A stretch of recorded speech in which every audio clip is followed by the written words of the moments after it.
Di konten ketiga hari ini, saya ingin membahas tentang pertandingan antara Milan versus Atalanta. Milan kalah lagi, dan kalahnya lagi-lagi di kandang sendiri. Lagi-lagi dengan skor telak. Sebelumnya kalah dari Juventus dengan skor 1-3, sekarang dari Atalanta dengan skor 0-3. Atalanta dan Juventus adalah dua tim yang bisa banyak menciptakan gol hingga paruh musim ini. Itu yang membuat mereka banyak bisa meraih kemenangan, walaupun mereka juga mengalami beberapa kekalahan dan juga hasil imbang. Ini beda dengan tim-tim lain, ya khususnya AC Milan yang tidak selalu mengandalkan satu pemain untuk mencetak gol. Tapi kalau kita perhatikan Juventus dan juga Atalanta, memang mereka ada center forward yang rajin mencetak gol. Zapata kita tahu, dan Muriel di Atalanta. Kemudian di Juventus ada Morata dan juga Ronaldo. Tapi di Milan ketika Ibra tidak bermain kan masih ada pemain-pemain lain yang juga bisa menciptakan gol. Ibra bermain tentu itu adalah plus point. Tapi sebelum saya membahas lebih lanjut tentang pertandingan ini, saya ingin mengucapkan selamat dulu kepada para pendukung AC Milan karena tim kalian menjadi juara paruh musim ini di Serie A.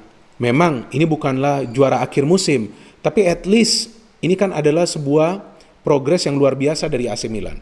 Musim lalu AC Milan pada bulan Januari atau tahun lalu pada bulan Januari kan tidak berada pada peringkat nomor 1. Bahkan mereka sulit untuk meraih kemenangan. Tapi sekarang mereka berada di peringkat nomor 1 untuk sementara. Dan mereka menjadi tim yang baru kalah 2 kali. Ya baguslah, cuman problemnya kan bahwa mereka juga seri lumayan banyak 4 kali. Nah, jadi ada kesulitan juga bagi AC Milan untuk kill the game. Kenapa? Karena tidak selalu dalam setiap pertandingan tuh AC Milan bisa menurunkan semua pemain pilar mereka. Ini yang menjadi masalah besar bagi Stefano Pioli. Tapi oke, dalam beberapa game Milan masih bisa survive. Namun ketika lawan tim-tim sekelas Juventus kemudian Atalanta yang mengandalkan murni sepak bola menyerang, nah di sanalah menjadi masalah bagi AC Milan. Dan tampak jelas kan mereka kemasukan banyak gol lawan kedua tim ini. Dan kita juga perlu memberikan apresiasi ya ke Atalanta di mana mereka berani bermain terbuka di kandang AC Milan. Tidak mudah loh bermain terbuka di kandang AC Milan. Juventus saja hanya sesekali melakukan fast break karena mereka juga mengantisipasi jangan ada sebuah serangan cepat dari AC Milan. Tapi Milan juga sulit untuk bisa menciptakan banyak peluang lawan Juventus walaupun mereka betul-betul dominan. Peluang on target maksud saya. Di game versus Atalanta ini juga Milan kehilangan beberapa pemain kan. Nah, saya harus pakai kacamata dulu nih teman-teman kalau sekarang membaca. Milan juga kehilangan beberapa pemain. Nanti saya jelaskan apa bedanya nih antara Milan dan Atalanta yang membuat Atalanta bisa menang besar, ya atau paling tidak bisa meraih kemenangan. Nah di game ini juga Milan kehilangan Romagnoli yang memang suspended, tidak bisa bermain, Salamakers, Benacer, belum fit, Gabbia sudah lama, dan Hakan. Kehilangan beberapa pemain ini tentu merupakan kerugian bagi AC Milan, terutama saat Romagnoli harus absen. Memang teman-teman netizen atau warganet sering memberikan komentar di kolom komentar di beberapa konten tentang AC Milan yang saya buat bahwa Romagnoli ini gak benar, Romagnoli ini sering kesulitan betul saat ia konfrontasi dengan pemain tim lawan one on one, tapi kalau tidak koordinasi dia lumayan bagus. Hakan absen di game ini, sebetulnya ada Brahim Diaz, tapi Brahim Diaz ditaruh di bangku cadangan terlebih dahulu oleh Pioli. It's fine, yang ingin coba Meite, tapi Meite kan belum lama bergabung ke AC Milan. Bisa atau tidak sih dia langsung tampil bagus? Ya belum tentu. Sebelumnya ia tampil bagus karena itu adalah posisi yang sebetulnya ia hanya perlu proteksi bola dan passing. Tapi tidak berpikir untuk kreasi serangan. Nah itu dua peran yang berbeda. Jadi dari AC Milan, Donnarumma, lagi-lagi nih Donnarumma banyak melakukan penyelamatan di game ini. Jika tidak mungkin Milan kalah dengan skor 0-5 atau 0-6. Calabria bagus, Kjaer penampilan yang luar biasa dari Kjaer, banyak intercept, banyak haluan.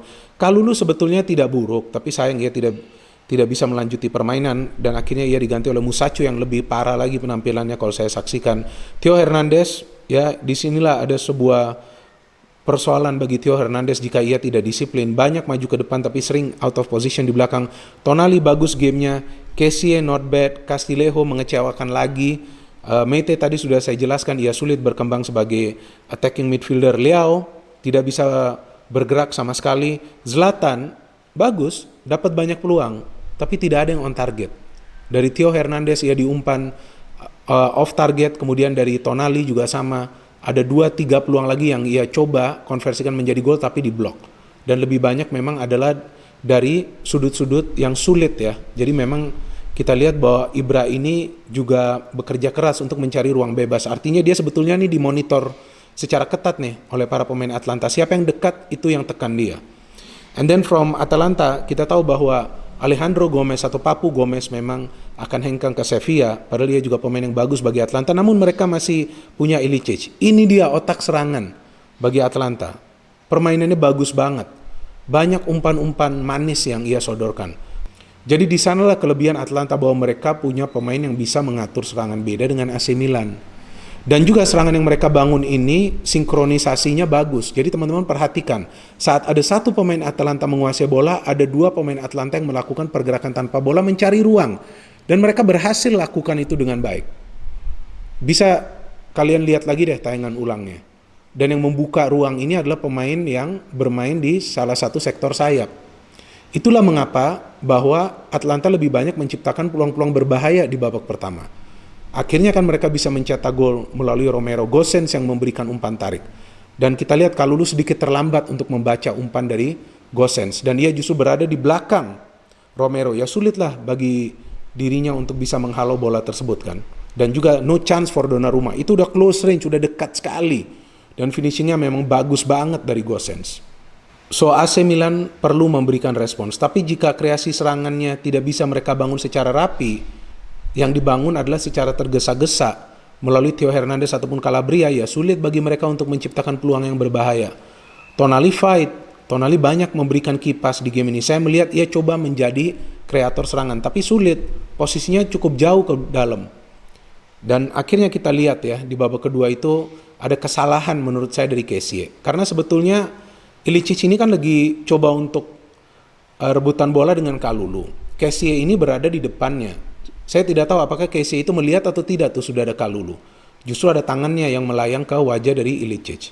Ya itu dianggap penalti lah, karena itu dianggap sebagai dangerous play atau permainan yang berbahaya. Ilicic bagus konversikan penalti itu. Tapi setelah penalti itu lebih menggila lagi Atlanta, karena mereka sudah main counter terus. Banyak umpan-umpan dari Ilicic kan yang ia berikan yang hampir dikonversikan oleh Zapata. Ya akhirnya Zapata bisa mencetak gol. Umpannya juga cantik nih dari Romero, juga dari sebuah proses serangan counter. Di sini kita bisa melihat bagaimana tereksposnya pertahanan Milan ketika koordinasinya tidak rapi. Musacchio tuh bisa dikecengin tuh sama Ilicic kan. Coba teman-teman lihat, digocek sana gocek sini, gak bisa dia mengimbangi pergerakan Ilicic atau pemain lainnya dari Atlanta. Jadi ini adalah kekalahan yang lagi-lagi menunjukkan kita semua bahwa Milan have a real problem in defense. Maka itu mereka datangkan Tomori. Ya Tomori gak mungkin lah langsung dikasih kesempatan main di game ini. Apalagi Milan mendapatkan tekanan luar biasa dari Atalanta. Brahim Diaz masuk. Lumayan bagus kan Brahim Diaz. Bekerja keras, beberapa kali ia dilanggar. Dan kita juga lihat Mandzukic masuk. Bagus nih setelah Mandzukic masuk gantikan Castillejo. Ia bisa merebut bola dari kaki para pemain Atlanta kan beberapa kali dia lakukan itu. Dia dapat peluang tuh. Yang tampaknya Kessie itu dilanggar. Tapi ternyata tidak diberikan pelanggaran. Kemudian hampir juga ia mencetak gol dari corner. Ya terlihat ia bekerja keras. Tapi kita juga tidak bisa expect. Tidak bisa harapkan ia bisa langsung mencetak gol di first game. Ia butuh waktu untuk menyatu secara permainan. Tapi physically, secara naluri, cara ia bermain untuk mencari ruang terbuka sudah bagus dari Mandzukic. Tinggal kerjasama aja ya. Saya kira di game kedua, ketiga cepatlah dia sudah bisa beradaptasi. Ini kan pemain berkelas ini. Ya saya harapkan di next games ya Mandzukic yang mulai main. Seperti yang sekarang ia main bersama Ibra kan tidak ada masalah. Dua-dua mendapatkan peluang untuk mencetak gol. Ya memang di sini masalahnya bagi AC Milan bahwa mereka kehilangan lagi-lagi banyak pemain. Di belakang Romagnoli, Hakan, Benacer. Nah ini kan pemain-pemain yang pintar mengandalkan intelijensia. Jadi memang benar sepak bola ini bukan hanya berlari dan bermain agresif, tapi juga mengandalkan kecerdasan, intelijensia. Saya tidak melihat di game ini ada pemain dari AC Milan yang bisa bermain pintar. Beda dengan para pemain Atalanta. Selain Ilicic, sebetulnya kan kita lihat Christian Romero dan juga Gosens bermain cerdas di game ini. Itu yang mengunggulkan mereka dari AC Milan. Dan serangan Atalanta tidak selalu dari satu sektor AC Milan. Bisa dari kiri, bisa dari kanan, bisa dari tengah.